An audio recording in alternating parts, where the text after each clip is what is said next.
नमस्कार मित्रों, चलिए करते हैं शुरुआत अध्याय 5 की। कर्म योग, कृष्ण भावना भावित कर्म।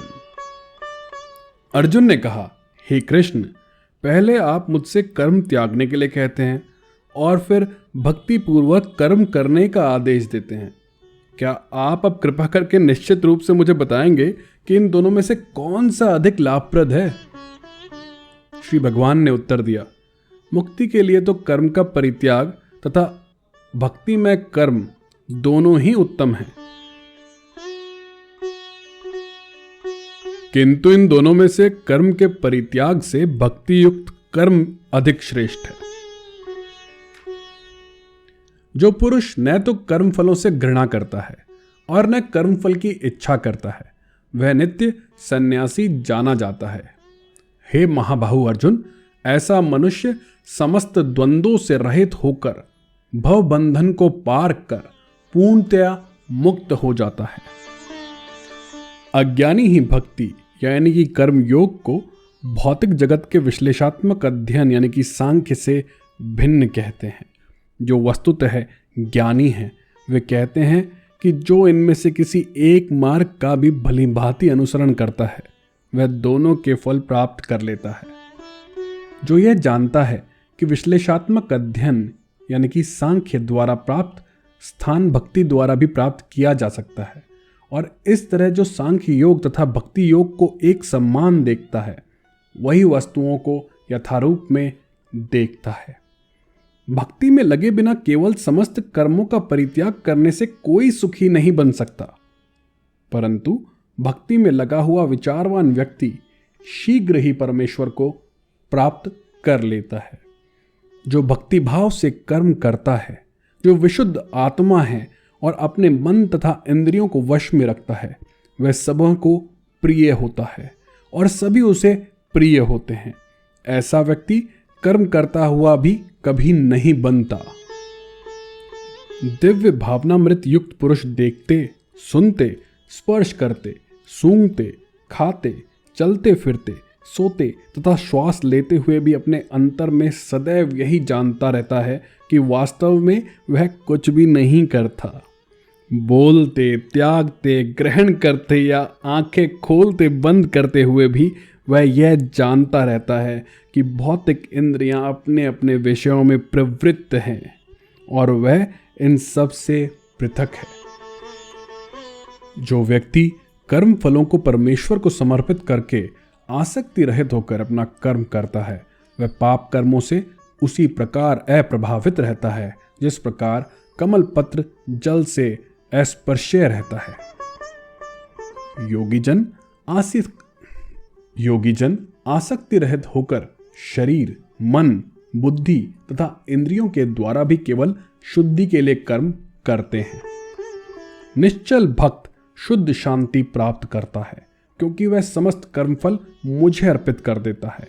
किंतु जो व्यक्ति भगवान से युक्त नहीं है और जो अपने श्रम का फलकामी है, वह बन जाता है। जब देहधारी जीवात्मा अपनी प्रकृति को वश में कर लेता है और मन से समस्त कर्मों का परित्याग कर देता है, तब वह 9 द्वारों वाले नगर यानी कि आपका भौतिक शरीर में बिना कुछ किए कराए सुखपूर्वक रहता है। शरीर रूपी नगर का स्वामी देहधारी जीवात्मा न तो कर्म का सृजन करता है, न लोगों को कर्म करने के लिए प्रेरित करता है, न ही कर्म फल की रचना करता है। यह सब तो प्रकृति के गुणों द्वारा ही किया जाता है।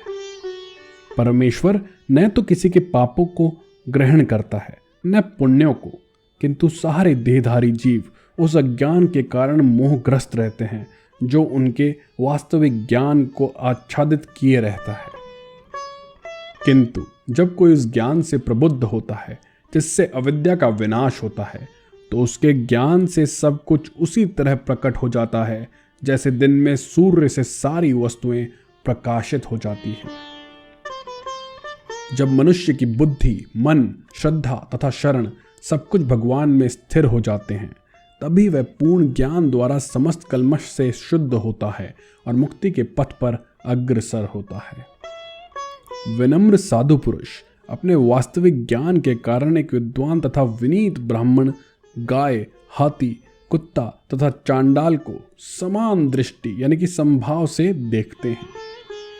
जिनके मन एकत्व तथा समता में स्थित हैं, जिन्होंने जन्म तथा मृत्यु के बंधनों को पहले ही जीत लिया है, वे ब्रह्मा के समान निर्दोष हैं और सदा ब्रह्मा में ही स्थित रहते हैं।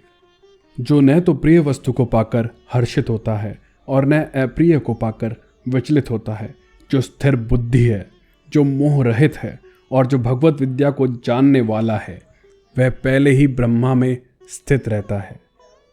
ऐसा मुक्त पुरुष भौतिक इंद्रिय सुख की ओर आकृष्ट नहीं होता, अपितु सदैव समाधि में रहकर अपने अंतर में आनंद का अनुभव करता है।